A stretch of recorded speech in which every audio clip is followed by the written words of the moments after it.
Hello, I'm María Oliva, and I'm very glad to be here with you sharing what has been my experience in this almost 18 years using this wonderful tool that is BioWell. And I want to start explaining a little bit about me. I come from a technical background, I'm an engineer, and my specialty was in mechanics.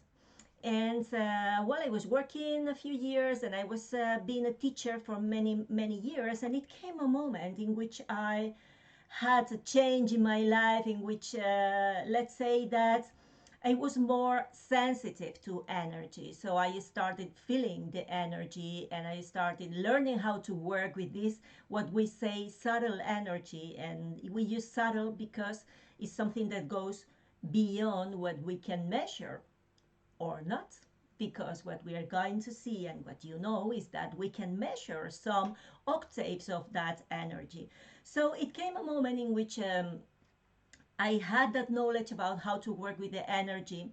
And since I'm an engineer, I was very, very interested in finding what the science knows and what does the science know and what does the science say about energy.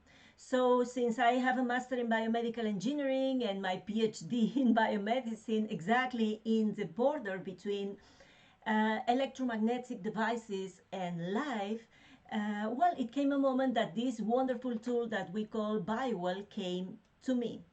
And when this came to me, I was totally in love with this technology because it allowed me to show what I was perceiving. It allowed me to see the invisible. And this is really, really powerful because we know that, or at least I love science, and at this moment it seems that everything that is not scientifically proven doesn't exist. But at that moment, I could find something that had a scientific background, that had publications, that was validated, and that could show me and allowed me to show to other people what is happening in this invisible kingdom that we can feel, but sometimes it's not so easy to share and it's not so easy to show. So I want to begin with this quote from Richard Feynman because I like to say that I'm not here to convince anyone. Uh, then I will explain to you why I do things. But for me, it's very important to say, okay, here we have a knowledge. I have, as Richard Feynman says, I have approximate answers, possible beliefs, and different degrees of uncertainty about different things. But I am not absolutely sure of anything. And there are many things I don't know anything about. But know what? I don't feel frightened because I don't know some things. I just want to share what I've learned just in case that it can be useful for you, it can inspire you to just try different things in your own life. Why? Well, because as we can see, and we see that nowadays even more clearly than in other moments in our history, at least, the history that we know, we are in a moment in which there are a lot of suffering. So I compare what is happening with this image that you have here. Here you can see a dark sea where people are swimming. They don't see anything. They are just following the school of fish. They are just blind swimming. But these fish are also being transformed into ducks, probably, that are just flying under the sun. And what moves me, what drives me to do what I'm doing during all these years that I'm sharing this information is that we stop swimming in a dark black sea without seeing anything, and we start just flying free under the sun and enjoying this journey that we call life. So everything that I do it because I've seen people suffering so long and so deep, and I want to add something for this suffering, and that's why I do what I do. And why do I love technologies, and why I started loving also BioWell when I found it a lot of years ago? Well, it was the GDB version. of the system. Well, and I will explain with this um, slide. And here it's very easy to see. What do we have here?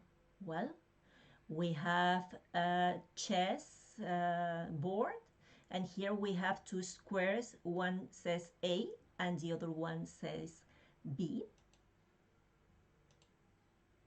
So I can ask you, do you think that the A square and the B square are the same color? And you will probably say no. Okay, so what happens if I start putting things that take you out of your references? Now I ask you again, do you think that the A square and the B square have the same color or have different color? And this is the typical visual paradox. You can find that in the Wikipedia. As you can see, I'm just using the same background. I'm just adding some pieces of black. And the A square seems black. The B square looks like white or gray. But suddenly we see that they both look like the same. So what is it? Are they the same color? Are they different color? Which is the truth? So when I cannot find the truth by myself as now, because now I see that they are identical, but if I remove this, they are totally different. So which is the truth? So what I do is go into a technology and I ask the software, okay, can you tell me which is the A color? They say that in hexadecimal. So which is the A color? And the A color is going to be a number, and the B color is going to be another number. So now I ask you, what do you think? Is going to be the same color? Is going to be different one? We're going to ask the software. And the software says that the A square is this number, and the B is the same number. Well, it's not exactly like this because it has a degradation of the grade, but we can see how our eyes and our perception sometimes make us a little bit of noise. It makes that sometimes we cannot distinguish clearly. That's why I like when I can have a technology that helps me in understanding what sometimes I cannot understand by my own self. And this is the reason why I use technologies many times. So my first approach, as I was telling you, was with BioWell, with the GDB old version. And well, it was awesome for me because I received this technology while I was doing a course in subtle energy. So I saw someone that was using this technology to show us how important are pranayama, the breathing techniques. And when I saw the change in my own energy before and after these breathing techniques, it was like, wow, this is amazing. This is awesome. This is something that allows me to see so many things that is worthy to start understanding a little bit more, or which is the effect that each single thing has in my own life. And then I started a real journey testing, well, first of all, buying the GDB, of course, and second, testing everything that I could find in my daily life about before and after that. It could be before and after working with my computer. It could be before and after a breathing technique, a yoga class, drinking magnetized water, or whatever I could find in my daily life and in all my students' life.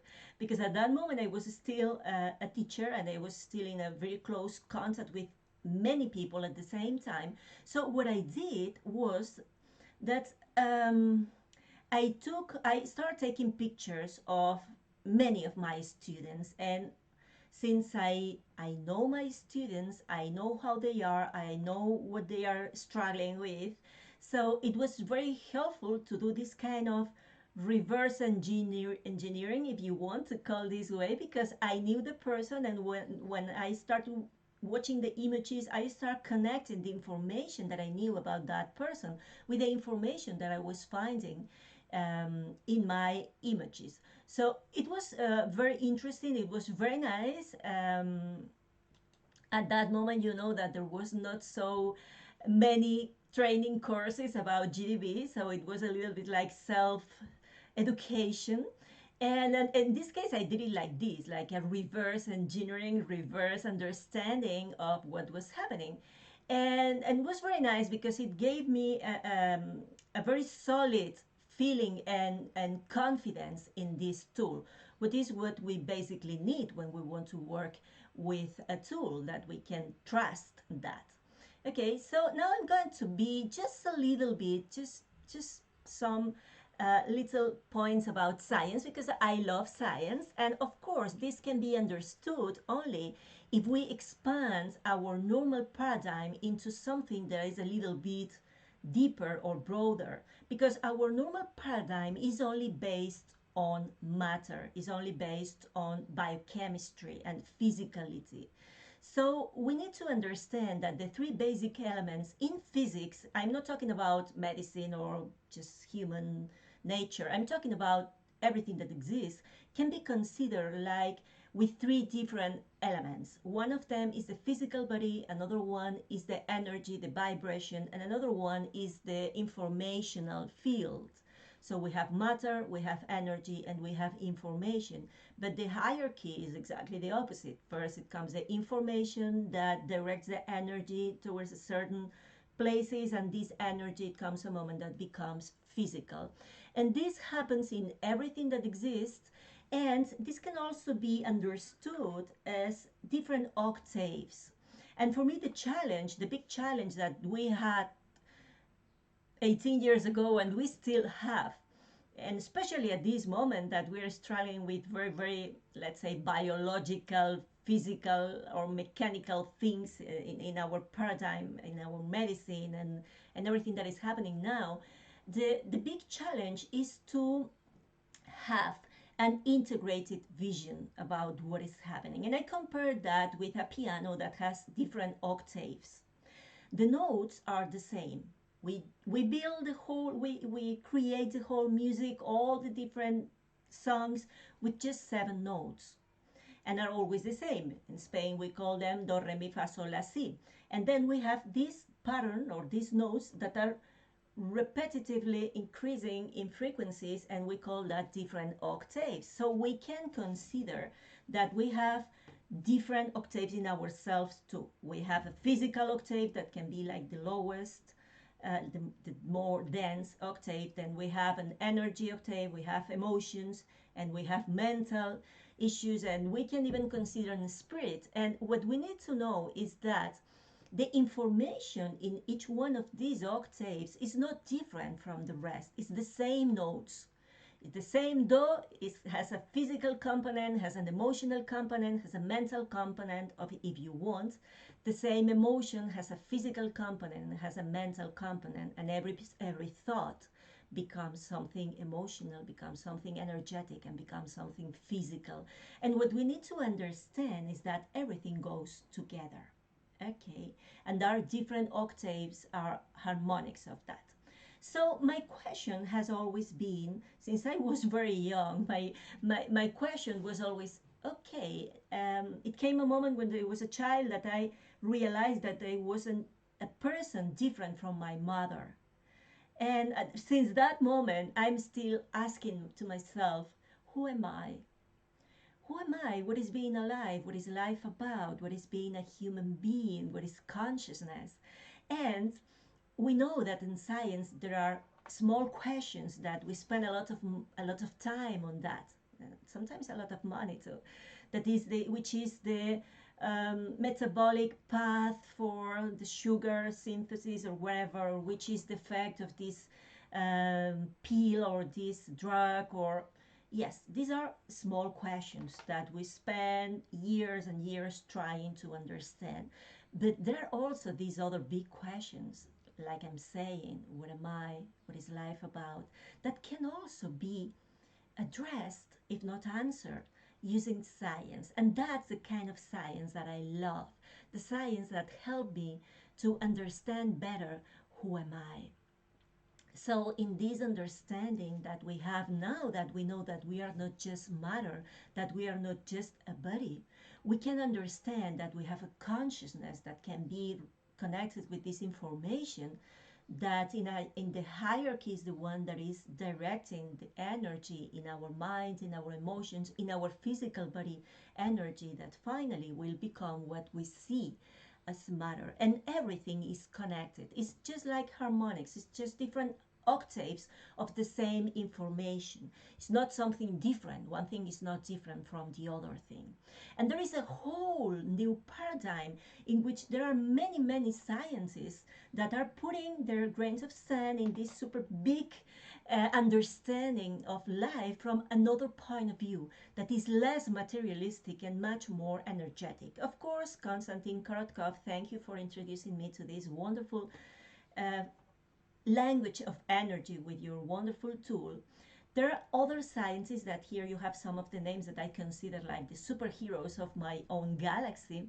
And when I wrote my first book, which was forward by Dr. Professor Korotkov too, this what your light says about you, that is a trip, is a journey from technology to consciousness.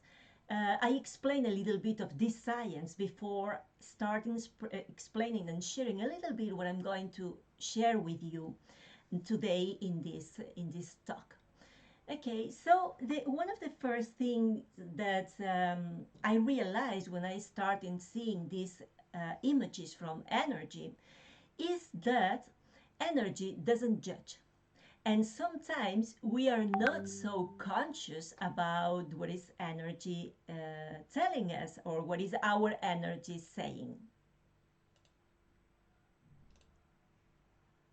Here you're going to see different versions of the software because I've been using this GDB system since a lot of years ago. So you're going to see different pictures.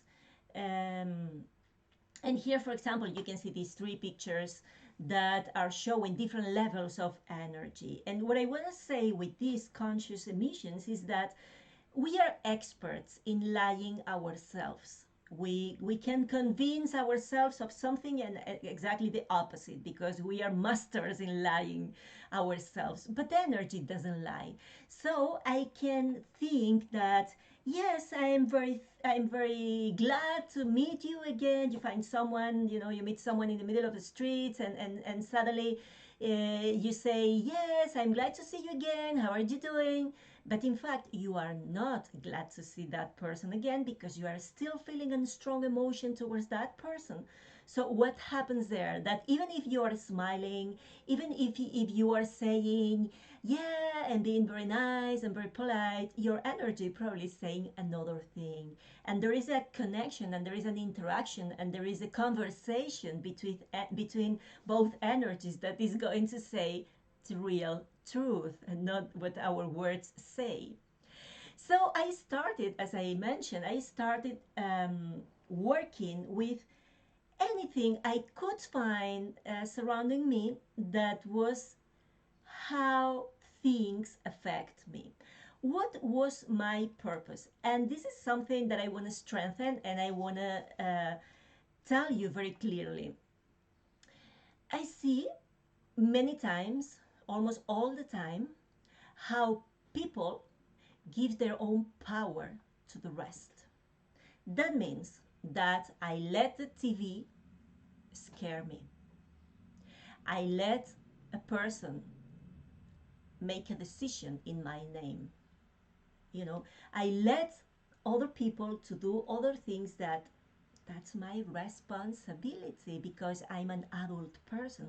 And being an adult person means that I'm not going to do everything alone by myself because there are many professionals that can help me in doing things.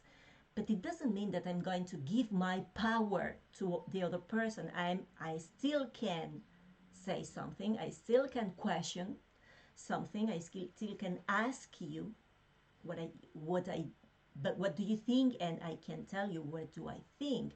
But the first thing that I have to do is learning how does my body work, how do I work. And I know that we are not just a physical body, we also have emotions and we also have uh, energy and mind and spirit. So we have different octaves and we need to know how all of them work.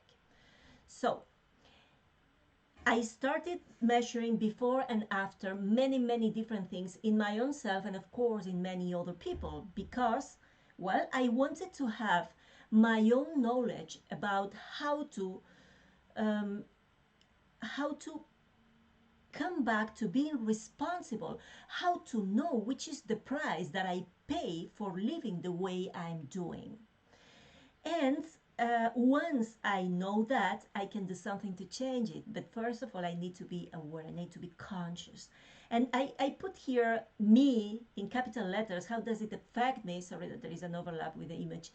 Um, I put the me in capital letters because this is not exactly the scientific method. This is not exactly science. This is a pedagogical experience, if you want, because I didn't do control and groups. I didn't have enough statistics to publish a paper with that. My concern wasn't at that moment to publish anything about this. It was just being aware and giving people tools so as they could see, look, this is what happens, or this is what happened to me or to that person when he or she did this. But know what?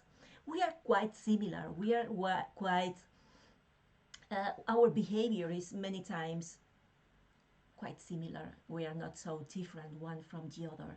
So let's start with this. How do things affect me?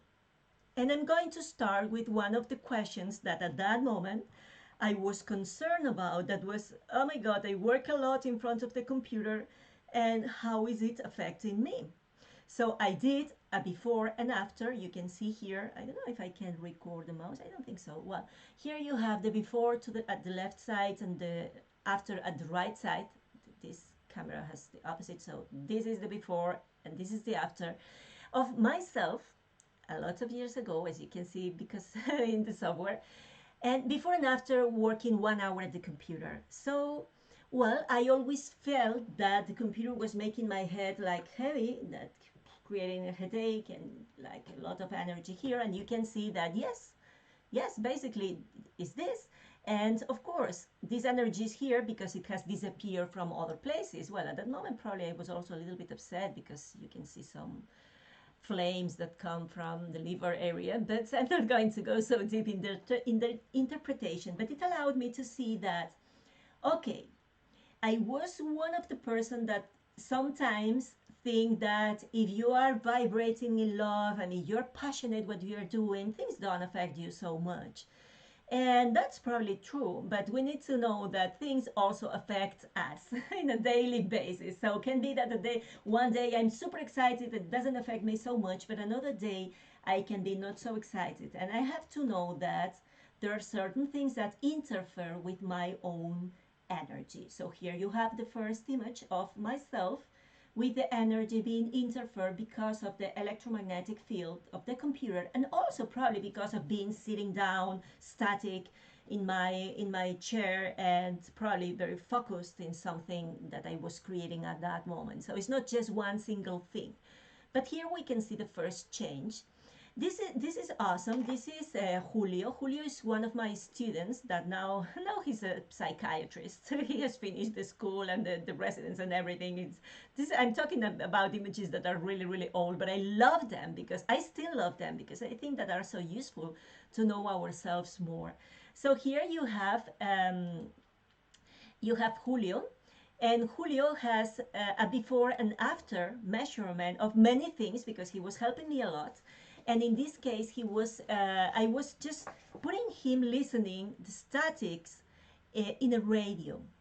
It was only noise, but it was not the noise as I have now in my home that someone is drilling the wall because they are doing works. It was just the static noise of the radio during 5 minutes. But the thing is that he's a musician. He also plays the violin and the piano. He's a very good musician. So, of course, he's very sensitive to music and to noise. We were playing a lot. We were taking images before and after each kind of music that he was playing. It was awesome. And in this case, it's just the noise. And here you have the before and you see the after. And it was very nice because with this image, what we can realize is that something as simple as living in a big city with lots of noises or working in a lab that you have always the fan that is working, this can totally drain your energy. It doesn't mean that it always happens again. I'm not talking about scientific research in which I have done this with controls and with placebos and with. No, I haven't done that. But I've done that enough times to realize that this is a truth for many people.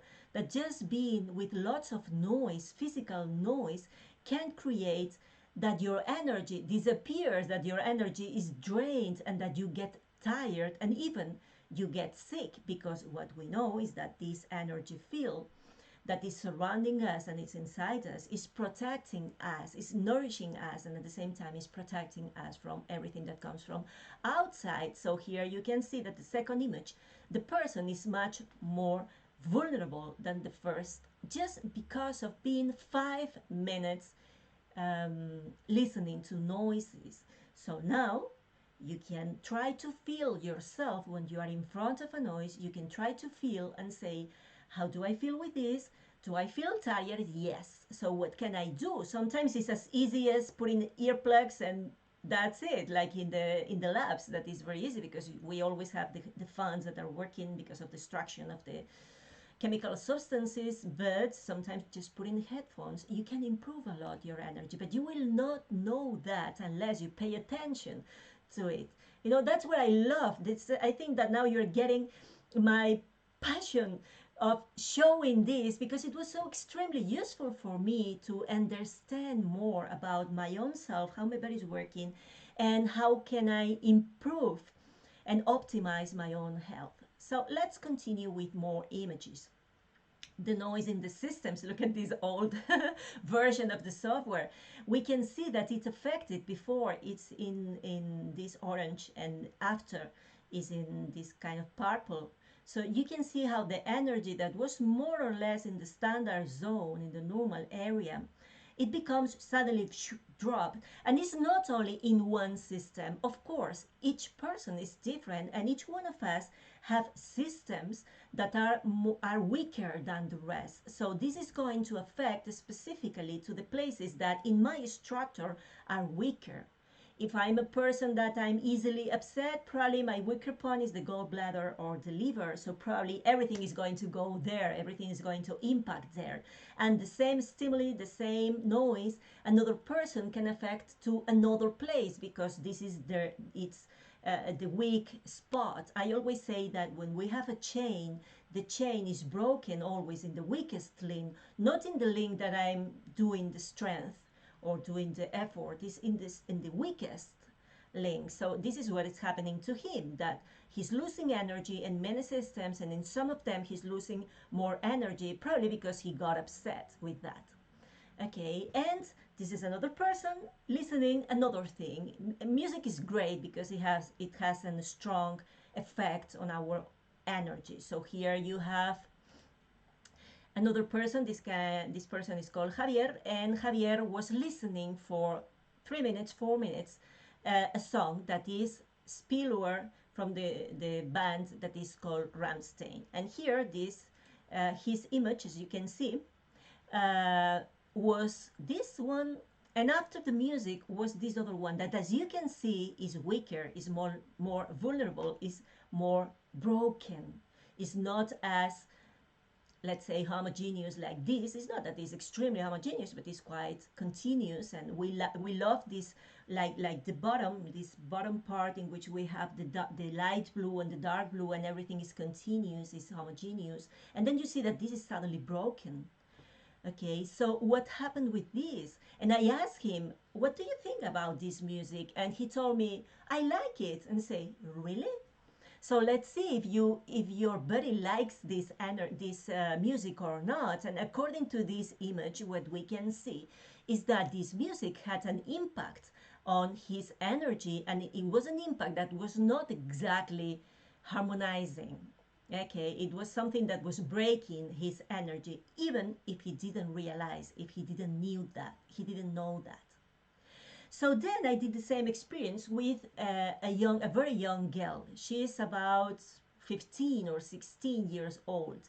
And I did the same. You can see here the first, at the left side, you can see the first image that is this girl is a teenager. So it's normal that they have this kind of chaos in the energy. This is quite usual, at least my experience with teenagers, that is quite big, says that most of them have a lot of challenges. The energy is changing very quickly and they are challenged because of many things in their lives. So I asked her, can you please listen for this music? And then you have the second image in the middle. Wow, this is not beautiful. And she told me, I don't like that music. So can I put now my own music because I love this? And say, yes, of course, do it. So we have at the left the first image that is the original image. Then after the first music that she didn't like and her body didn't like either, her energy didn't like it, and then we have the third image that was just 3-4 minutes later. The difference in time from one image to the other is only 3-4 minutes,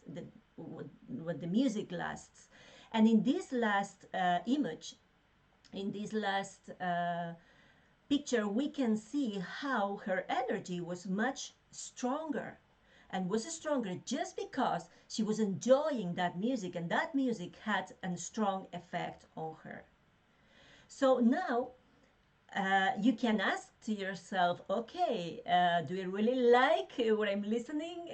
Does my body really like what I'm listening all the time or not? It doesn't mean that this song is good for everybody all the time, but it would be great if we could connect with ourselves enough to realize if what I'm listening is really good or not for me. Wow, this is one of the images that everybody asked me to show.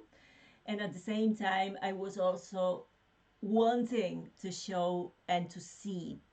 This is the effect of a cell phone call when we still had the GSM, I think it is. It's like the first, second, when we only had SMS messages and phone calls. It was not with data, it was not 3G, 4G, nothing like that. It was much simple than this. So here you can see a person before and after a phone call. It is, I have to tell you, that it's a phone call without content. Okay, it's not that it's someone telling you something. She was just holding the cell phone close to her ear and someone was calling her. That's it. We know that the moment that the cell phone is connected with the station, because there is a phone call, is a strong energy and strong, yes, electromagnetic emission. So that's what she was swallowing. She was receiving. It was not that there was any conversation that can create an interference with the content. No. So here you can see her energy here, and the right side you can see how she loses energy. So this is happening all the time to everybody.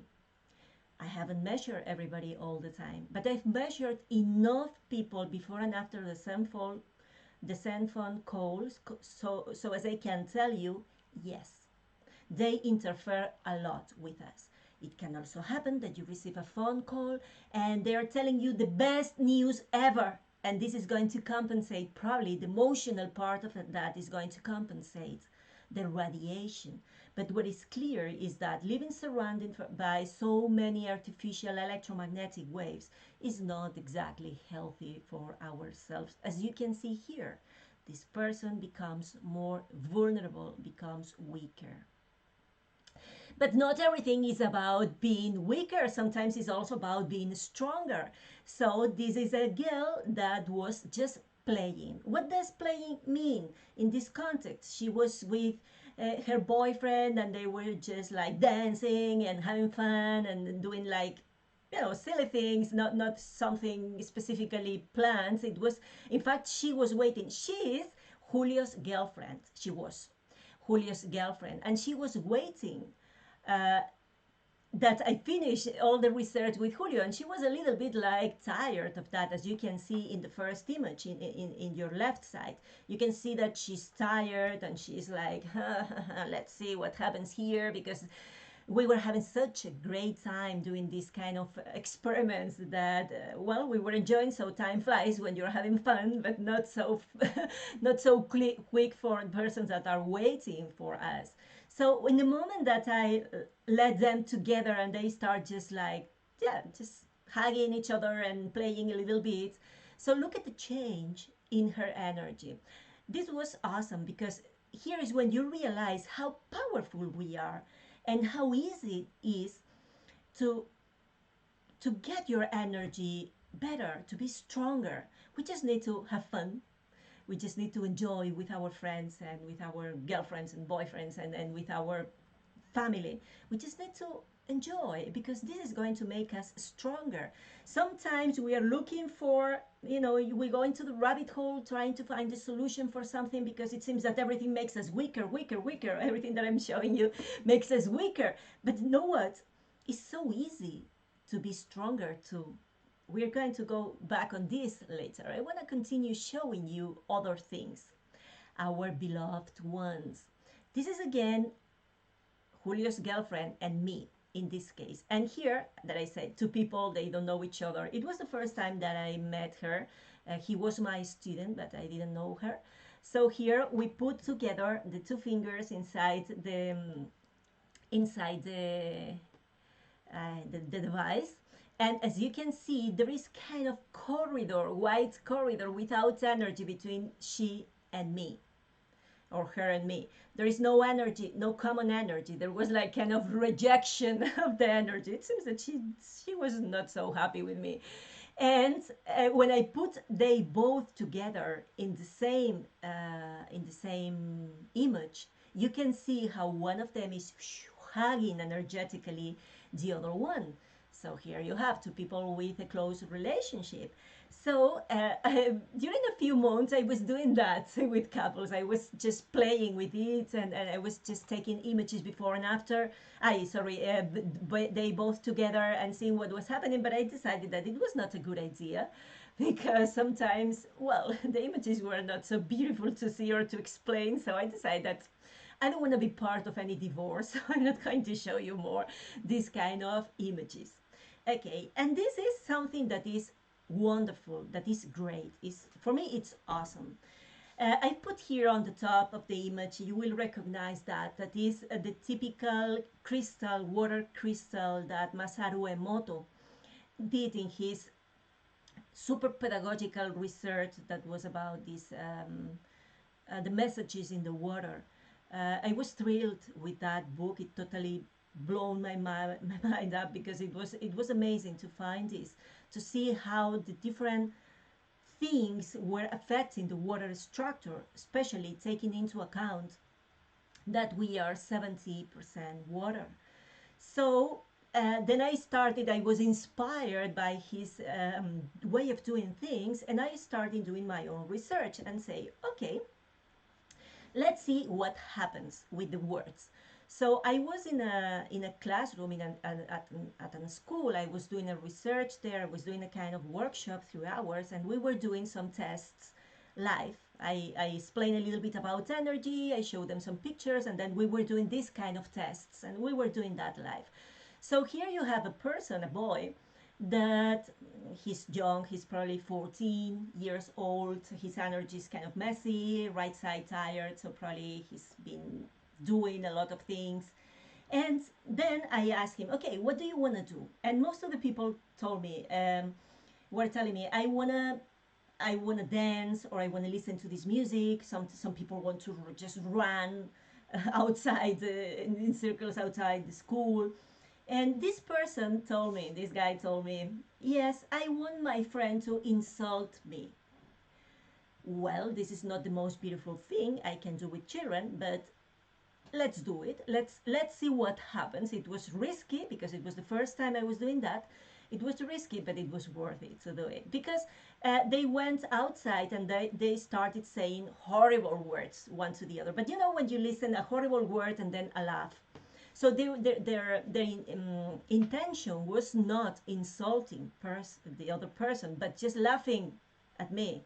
They were trying to, to say, well, she's crazy, we are going to destroy her experiment. So they were doing this, and it was awesome, because then they came back, and I took the picture, and I didn't analyze the picture. I just took the picture, and I kept that there.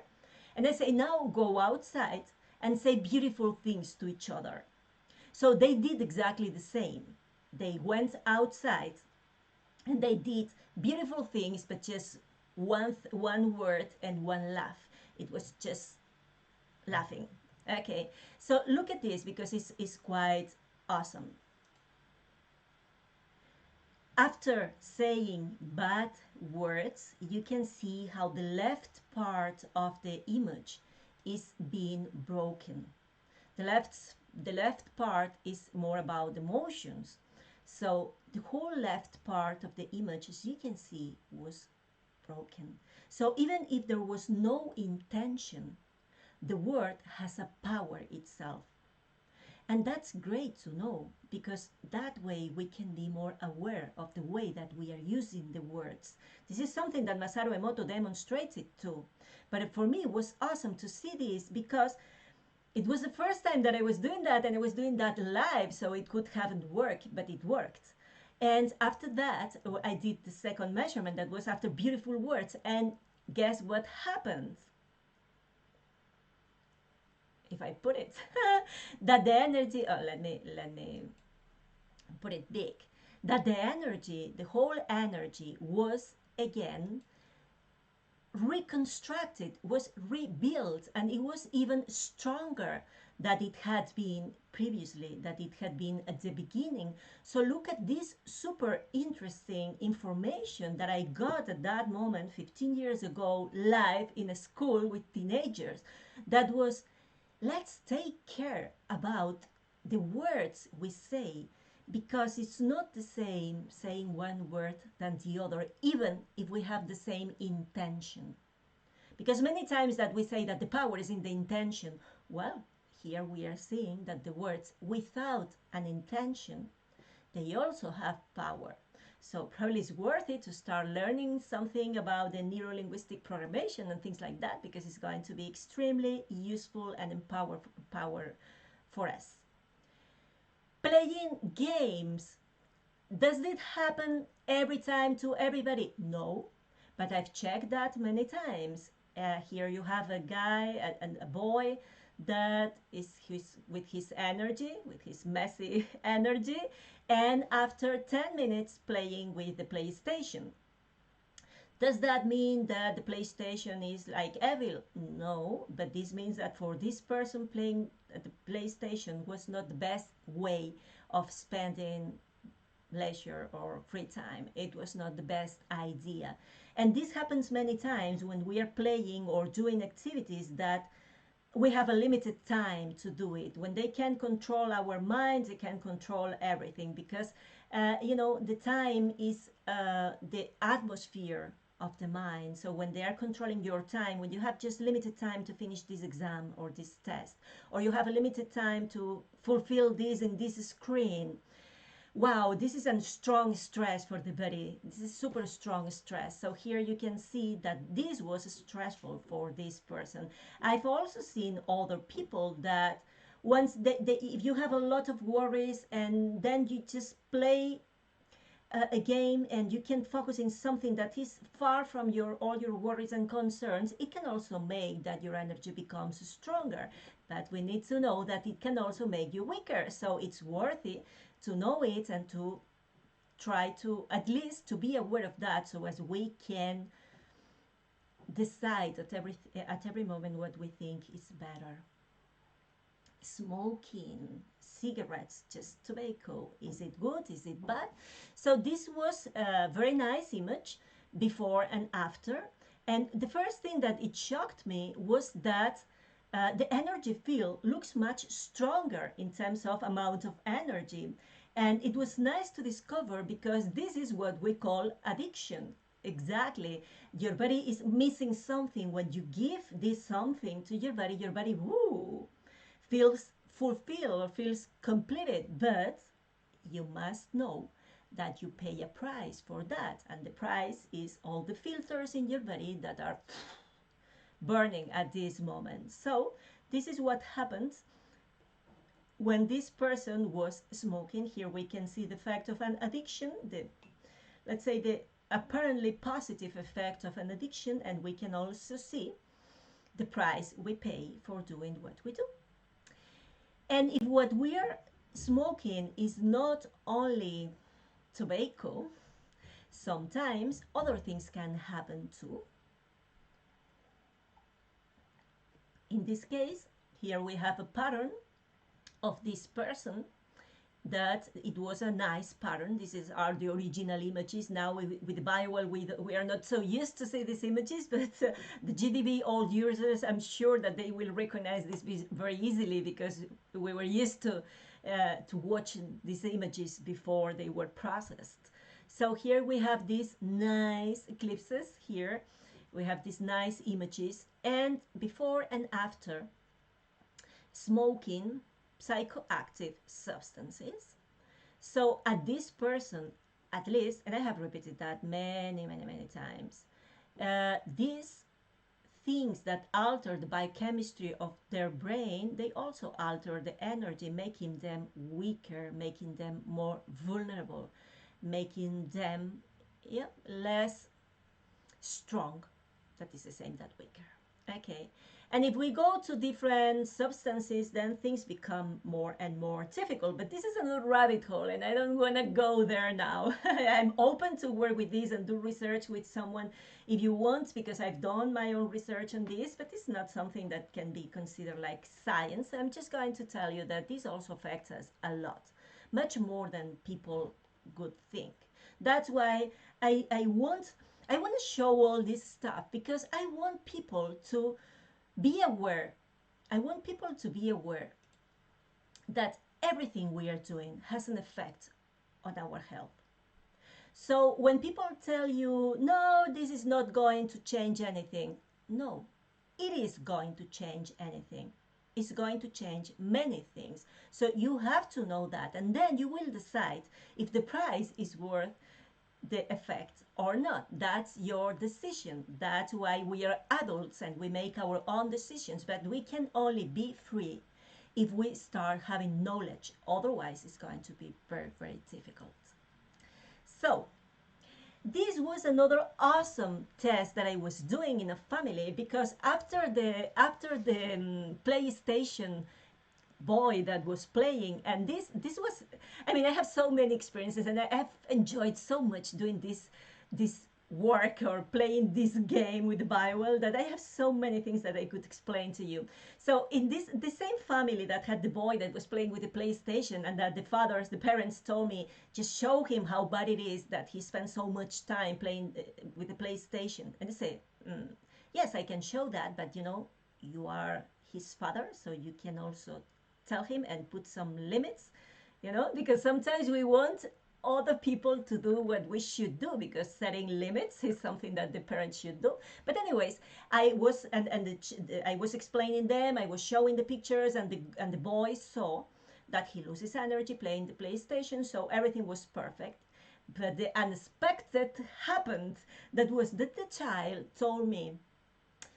asked me, better said, can you measure my father when he drinks, this kind of strong alcohol that is distillated alcohol? I don't know the name in English, but it's kind of gin or something like that. It is like pure alcohol. And I did a video that was very nice, because it was the father was sitting, and I started recording the middle finger, that we know here we have the cardiovascular system, we have the liver, we have many things there that we can see. And I was recording dynamically with the GDB device that finger, taking video. And at that moment, the wife came to him, gave him the glass, he drank the glass, and let it again back and went. It's a pity that I've lost these videos, because it's an old, I'm talking about 15 years ago, when my computers, I have changed many times, and some of the images are lost. But it's a pity. What I have is this image, because I was using that in other lectures. So here what we see is that his first energy level was the red one. Okay, we have this graph here. The red levels is how it changes with time. It was before, when he was sitting. And then while he was drinking, it is the blue. And after that,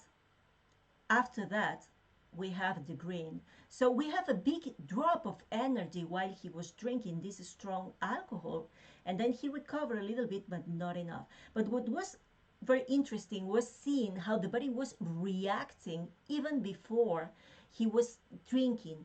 Just as the beverage, this alcohol, was coming to him and he was holding with his hands, the energy started changing. It was super, super interesting experience. And this is also something that I like. When someone came to me to tell me, I'm very concerned because my child has a lot of problems. And well, I took the image of the child, although we know that it's not so easy to understand the children's energy. So I took his picture, and then I told him, I wanna measure you too. He said, yes, of course. So we are going to compare the energy of your child, because he was concerned. Oh, look at this. There is a strong challenge here in this tail that that we can see here, and this is broken, and blah blah blah. And say, okay, I'm going to check you. So I checked him, and as you can see, the child was just reflecting, mirroring his own energy. So this was very, very interesting for me, that at that moment I still didn't have children, to realize that our main responsibility as parents, as teachers, as caregivers, as therapists, is being okay ourselves, is fixing our own problems ourselves. In this case, the child was just mirroring the problems that his father had. So, well, let's start working in our own selves before we want to change the world. Okay, so caregivers, parents, teachers, therapists, let's take care of ourselves. This was a terrible and super sad image that I took in a place I was collaborating with, that these are the caregivers, these are the people that were taking care of about 25 children that were diagnosed with HIV. And it was kind of not a clinic, but it was a, I don't know how to say that, a house where the children were there because the parents couldn't take care of them. And these were the images from the people that were taking care of those children. So for me, it was super sad, because it was like, oh my God, you cannot even hold your whole life. So how are you going to take care of anyone else? And this is a warning for me, because it's like, we cannot give what we don't have. It is very good to have a noble heart and to be compassionate and to try to help each other and to try to save the world. Okay, so if you think that that's your mission, good luck. But we cannot do that unless we learn how to love ourselves and how to take care of ourselves. So for me, this was very, very important, because in the energy kingdom, in the subtle energy kingdom, let's say like this, in the market, in the sometimes this kind of energetic and spiritual market that we have outside, there are many people that say, no, if you are vibrating with love, nothing happens to you. And I say, no, that's not true. If you vibrate with love, nothing is going to happen to your soul. That's clear. But if you are with a white dress and you go into a coal's mine, it doesn't matter how much love you are feeling, you are going to become black, because the coal is black. So we cannot confuse the different levels of experience. So if we want to work and do our best, we have to be our best, and we have to love ourselves before we try to help other people. And this was a big, big warning for me that has been extremely useful, because if I'm exhausted, how can I help my children? If I'm challenged, if I'm full of fear, how can I be a peaceful place for my children to be close to? Well, here we have another other just quick images that, well, in front of a hostile environment, sometimes we are with all the defenses in front of us. I know that this is my own way of understanding the images. After more than 15,000 images, I think that I can connect with the information that is there. Sometimes we just shut up, we don't say anything, and this appears like these gorgueras that we say in Spanish that were typical from the 16th century. And it makes that the image in and the GDB image appears like this, and this big congestion in this chakra here in our throat because we don't say what we need to say. And this is quite typical from our culture, and especially from women, Latin women. We don't say many things. Well, there are many images that I can show you with all the histories and the stories and everything behind that. This is quite nice. This is a person that, as you can see, the whole energy is in front of that person, but behind there is nothing. And I always say that this wasn't me, but it could have been me when I started working in a new school, that I was substituting a teacher that the students broke his nose in the middle of the class, and I was the one that was substituting him. I was in my 25th, 20 something, and I was very young, and I was super insecure. But when you don't have energy that is sustaining you, your back is empty and you feel so vulnerable, so insecure, but you're not putting your whole energy in front of you. I remember myself going inside that classroom the first day and just saying silence and shut up, and being super strong and super aggressive in front of me, just because I was feeling super insecure in my own back. So little by little I was learning how to strengthen in my spine, how to strengthen my back, so as I can also have an interaction that was much more nice and much like how can I say that, softer with people, just because I was feeling strong enough. And when you feel strong enough, you don't need to be aggressive with the rest of the people. Well, there are many other images that I think that now I'm a little bit out of time, when I'm upset, sad, emotions. So emotions are a big deal, because when I show people, when I do my workshops and say, okay, which emotion do you think is this one? And people say, yeah, probably anger. And I say, no, that's not anger. This is an extreme excitement. This was something that was saying, yes, I want to take the picture today because I'm going to break your device. I'm so full of enthusiasm. Okay, emotions are always taking us out of our comfort zone, but it's the way that we can learn. We can understand what is happening inside. How is my subconscious mind reacting to what is happening in front of me? So it's the only feedback that I have in my body to understand what is happening in me. And the important thing is not what are you feeling, but what are you going to do what with what you are feeling. That's the most important thing. What are you going to do with everything that you are learning? And I want to finish just with this other image, because I think that is very important. This is Gerard. Gerard was at the car, as you can see, with the GDV, and this was him at the beginning, and after half an hour this was his energy. What happened in the middle, so as he was so depleted? So what happened was that Gerard was saying, look what my girlfriend has done to me. She's a bitch, because she's done this, and she's now posting a picture, and she's doing this and she's doing that, and blah blah blah, and blah. She was complaining in circles, like a cycle. He was just saying, she's so bad with me, she's so bad with me. She was in this circle of criticizing and complaining and being a victim. So you can see the change. So I always want to finish with this image, because I think that is quite important. That is, okay, we've been observing many images about how our energy changes when we are doing this or that, when we are exposed to this or that. And I have thousands of images more than the ones that I have showed to you.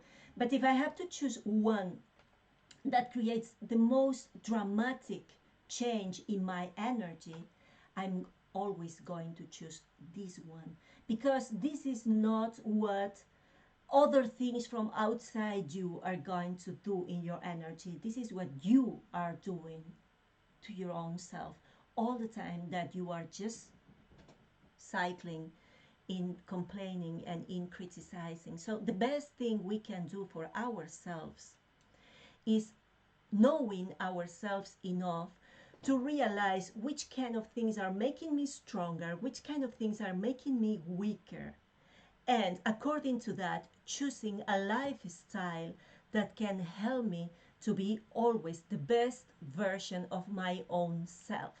Okay, so I really wish, I really hope that these images have been useful for you to understand a little bit more how just showing some images can be extremely useful for us to be more conscious about our own life. And I really wish that this has inspired you, and that also encourages you to work more and more with these tools. There are many tools on the market. BioWell is one of the great tools that we have there. And I'm always here. You can contact me. This is my email. My website is anamariaoliva.es. My YouTube channel, everything has my own name, so it's very easy to find me. And here you have my books. You can find them in my website. And thank you for being there. Thank you for listening. And I hope I see you soon with the questions and answers. Have an extraordinary life. Bye.